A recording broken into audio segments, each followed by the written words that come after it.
देखिए अब exercise number 9 देखेंगे, जिसका क्या नाम है, आपने एक्सरसाइज 8 में पढ़े थे त्रिकोणमितीय के बारे में पढ़ा था आपने, यानी ट्रिग्नोमेट्री के बारे में पढ़ चुके हम। अब यहाँ पे देखेंगे उसका यूज, यानी त्रिकोणमितीय के अनुप्रयोग, यानी एप्लीकेशन ऑफ ट्रिग्नोमेट्री। तो देखिए हम देखेंगे त्रिकोणमितीय के अनुप्रयोग क्या देखेंगे, यानी एप्लीकेशन ऑफ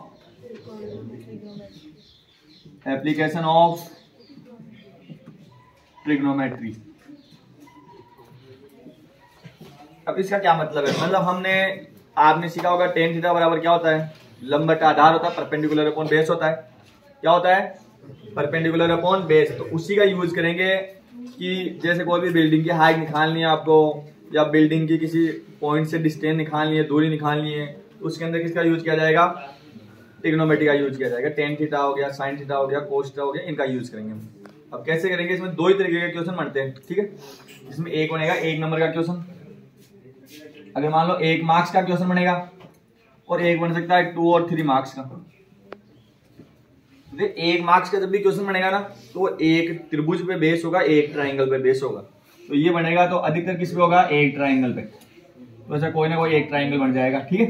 और अगर मान लो 2 या 3 नंबर के मार्क्स का क्वेश्चन आ रहा है, तो कैसे होगा, उसमें 2 ट्राइंगल बनेंगे। कितने ट्राइंगल बनेंगे, अब 2 ट्राइंगल ऐसे बन सकता है, या ये 2 ट्राइंगल ऐसे भी बन सकते हैं। दोनों तरीके से 2 ट्राइंगल बन सकते हैं, ठीक है। इसके अलावा कोई क्वेश्चन नहीं है इससे बाहर आपके इस एक्सरसाइज में। अगर आप ये समझ लेते हो तो पूरे क्वेश्चन को कर पाओगे, ठीक है।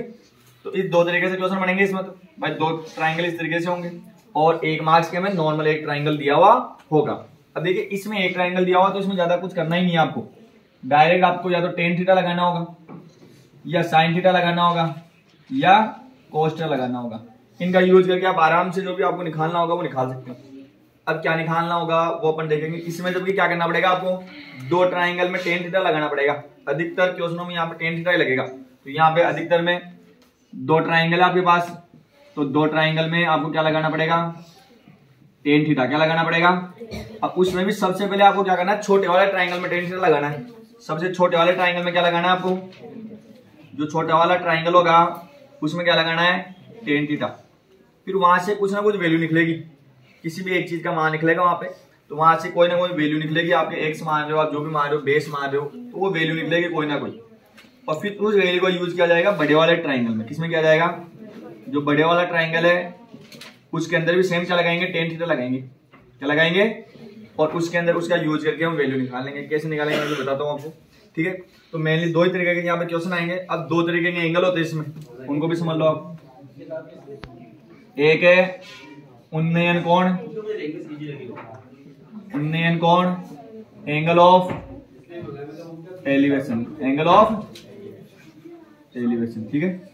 और एक होता है अवनमन कोण। कौन सा कोण होता है, अवनमन कोण। इसको क्या बोलते हैं, एंगल ऑफ डिप्रेशन। क्या बोलेंगे, एंगल ऑफ डिप्रेशन, ठीक है। तो 2 तरीके के एंगल होते हैं। अब आप बोले सर ये क्या है, उन्नयन कोण क्या है, अवनमन कोण क्या है। तो देखिए उन्नयन का मतलब होता है ऊपर उठना। उन्नयन का मतलब क्या होता है, एलिवेटर जानते हो, एलिवेटर जो आप ऊपर की तरफ ले जाती है। कोई भी लिफ्ट को बोल सकते हो, सीढ़ियों को बोल सकते हो, ठीक है, जो ऊपर की तरफ ले जाती है आपको। तो उन्नयन का मतलब होता है ऊपर, और अवनमन का मतलब क्या है, नीचे, डाउन होना, ठीक है। तो जब भी आप नीचे से ऊपर देखोगे तो वो कौन सा है, अवनमन है क्या, उन्नयन है वो। अगर नीचे से ऊपर देख रहे हो, जब भी आपकी आंखें ऊपर की तरफ उठ रही है, तो वो एंगल कौन सा होगा, उन्नयन, यानी एंगल ऑफ एलिवेशन होगा। और जब भी आपकी आंखें नीचे की तरफ झुके, तो वो कौन सा होगा, अवनमन। तो ये हमेशा जो एंगल बनेगा, ये हमेशा ऐसा बनेगा, जैसे मान लो ये है, तो यहां से बनेगा ऊपर की तरफ, जो ऊपर की तरफ बनेगा ये थीटा। और इसमें क्या होगा, इसमें जो थीटा बनेगा ना, इसमें थीटा बनेगा ऐसा कुछ, ये नीचे से, ये नीचे की तरफ बन रहा है क्या। तो इसमें तो थीटा बनेगा नीचे से ऊपर, और इसमें थीटा बनेगा ऊपर से नीचे। ये चीज आपको ध्यान रखनी है, ठीक है। अब जैसे हम एक क्वेश्चन लेते हैं, उसके अकॉर्डिंग आपको पता चल जाएगा। जैसे पहला एक क्वेश्चन है आपके 9.1 का, वो एक ट्राइंगल के बेस पे है, ठीक है, एक ट्राइंगल पे बेस पे। तो ये क्या बोल रहा है, एक सर्कस का एक कलाकार है जो 20 सेंटीमीटर लंबी डोरी पर चढ़ रहा है। ठीक है। 9.1 का 1 क्वेश्चन में क्या बोल रहा है, एक कलाकार है, मान लो ये कोई था, तो यहाँ से ये एक रस्सी बंधी हुई है, क्या बंधी हुई है, तो इस लंबी डोरी पर चढ़ रहा है कोई कलाकार, ये 20 मीटर लंबी डोरी पर चढ़ रहा है। क्लियर है क्या, कहाँ चढ़ रहा है, 20 मीटर लंबी डोरी पर चढ़ रहा है ये, ठीक है। अब बोला हुआ है जो अच्छी तरीके से तनी हुई है, तनी हुई मतलब इसमें बैंड नहीं है क्या बैंड कोई, तो इसमें कोई भी बैंड नहीं है, तनी हुई है ये, और भूमि पर सीधे लगे खंबे के शिखर से बंधी हुई है, ये खंबे से बंधी हुई है, क्या खंबे से बंधी हुई है। ये भूमि के स्तर के साथ दौर द्वारा बनाया गया जो एंगल है, कोण है, वो 30 डिग्री का है। तो ये एंगल बना रही है ना, ये एंगल कितने डिग्री का है, 30 डिग्री का एंगल है। तो आपको बोला गया है खंबे की ऊंचाई निकालनी है। मुझे बताओ खंबा कौन सा होगा भाई, ये तो होगा नहीं, किसी को खंबा बोलोगे तो इसका नाम लो ABC। तो हमारे पास खंबा कौन सा हो गया, यानी पोल कौन सा हो गया, पोल हो गया AB। अब AB की लंबाई निकालनी है आपको, कैसे निकालोगे AB की लंबाई, तो AB की लंबाई निकालने के लिए आपको क्या करना पड़ेगा, tan थीटा लगाओगे, क्या लगाओगे, देखो आपके पास क्या गिवन है, थीटा के सामने वाला क्या होता है, क्या होता है थीटा के सामने वाला, लंब होता है क्या, तो थीटा के सामने वाला होता है लंब, यानी कि इंग्लिश में परपेंडिकुलर, ठीक है। और जो सबसे बड़ी साइड होती है वो क्या होता है, कर्ण या हाइपोटेनियस।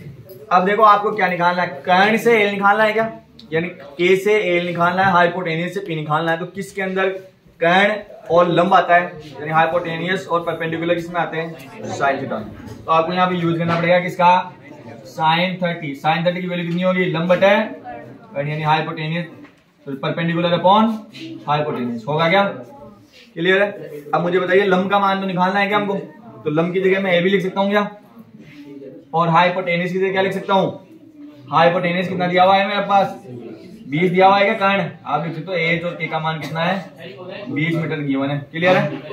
अब मुझे कौन बताएगा साइन 30 की वैल्यू कितनी होती है, 1/2 होती है, 8th क्लास में पढ़ा था क्या, अब बताओ उसका यूज किया क्या हमने, तो एप्लीकेशन हुई है नहीं हुई इसकी, यानी त्रिकोणमिति का क्या है ये अनुप्रयोग है। तो यहाँ पे लिख देंगे 1/2 और यहाँ पे क्या लिखा हुआ है AB बटे 20, क्लियर है। आपको AB निकालनी है तो 20 डिवाइड में उधर जाके किसमें हो जाएगा, ये मल्टीप्लाई में यानी गुणा में हो जाएगा, तो 20 बटे क्या हो जाएगा 2 हो जाएगा, और यहाँ क्या आ जाएगा AB। अब 20 में 2 का भाग लगाना सबको आता है, यानी 20 का आधा कर दो, कितना होगा 10। तो AB का मान कितना आ गया 10 मीटर, कितना आ गया। अब आपको लिखना है अतः खंबे की ऊंचाई क्या है 10 मीटर है, खंबे की ऊंचाई क्या है, यानी कि जो हाइट ऑफ पोल है वो कितनी है 10 मीटर, और ये हमारा क्या हो जाएगा आंसर। तो आपको समझ में आ गया ना एक ट्राइंगल का क्वेश्चन कैसे करना है, समझ में आ गया। देखिए एक दूसरा क्वेश्चन है वो वेरी वेरी इंपॉर्टेंट है, उसको मैं केवल समझा रहा हूँ आपके, ठीक है। दूसरा जो क्वेश्चन है आपके उसमें बोला गया कि एक पेड़ था, ठीक है, मैं केवल समझा रहा हूँ, करना आप ही को है, ठीक है। एक पेड़ था, ये मान लो पेड़ है, इसकी मैं मान लेता हूँ AB था ये, ठीक है।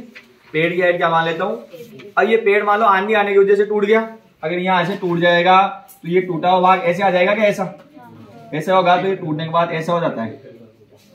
तो मैं बताओ ये जो A पॉइंट था वो A पॉइंट ये हो जाएगा क्या, अरे हो जाएगा नहीं हो जाएगा। और इस पॉइंट को मैं मान लेता हूँ C पॉइंट, क्या मान लेता हूँ। अब इसमें आपको दिया हुआ है कि ये है ना, ये 30 डिग्री का एंगल बनाता है, 30 डिग्री का एंगल बनाता है, कितने डिग्री का 30 डिग्री का एंगल बनाता है। और जो नीचे वाला पार्ट है जो जमीन को वो छू रहा है ना, जमीन को छू रहा है वो 8 मीटर का है, कितने मीटर का है। तो आपको क्या निकालना है, पेड़ की ऊंचाई निकालनी है। क्या निकालना है, पेड़ की ऊंचाई कैसे निकालोगे आप, ठीक है। पेड़ की ऊंचाई निकालने के लिए आपको क्या करना पड़ेगा, मुझे बताओ पेड़ की ऊंचाई में क्या क्या इंक्लूड है, AB है क्या AB। तो इसके लिए एक तो आपको BC निकालना पड़ेगा और एक निकालना पड़ेगा AC, निकालना पड़ेगा क्या। अब मुझे बताओ जो AC कैसे निकालोगे, ये AC वही AC, भाई ये निकाल लो एक बार तो, और एक बार ये निकाल लो, दोनों को क्या कर देना आपको ऐड कर देना है। तो इसमें आप क्या कैसे निकालोगे पेड़ की ऊंचाई, मुझे बताओ आप BC कैसे निकाल सकते हो, BC निकालोगे कैसे, ये तो हो गया आपके पास मान लो आधार और ये हो गया लंब, यानी ये बेस हो गया ये परपेंडिकुलर हो गया। तो बेस और परपेंडिकुलर किसमें होता है, tan थीटा में। तो ये निकालने के लिए तो आप यूज करोगे tan थीटा, क्या करोगे। अब मुझे बताओ आपको AC निकालना है क्या, AC निकालने के लिए क्या यूज करना पड़ेगा, ये हो गया आधार और ये हो गया क्या हो गया कर्ण। तो आधार और कर्ण किसमें होता है cos थीटा में। तो यहाँ पे किसका यूज करना पड़ेगा cos थीटा का, ठीक है। इनका यूज करके वैल्यू निकाल दो, दोनों को क्या कर देना है ऐड कर देना है। तो आपकी किसकी लंबाई आ जाएगी AB यानी पेड़ की लंबाई आ जाएगी। तो ये आपको करके लाना है, इंपॉर्टेंट क्वेश्चन है ये, 2-3 बार आया हो अभी यही, ठीक है क्या, समझ में आ गया क्या।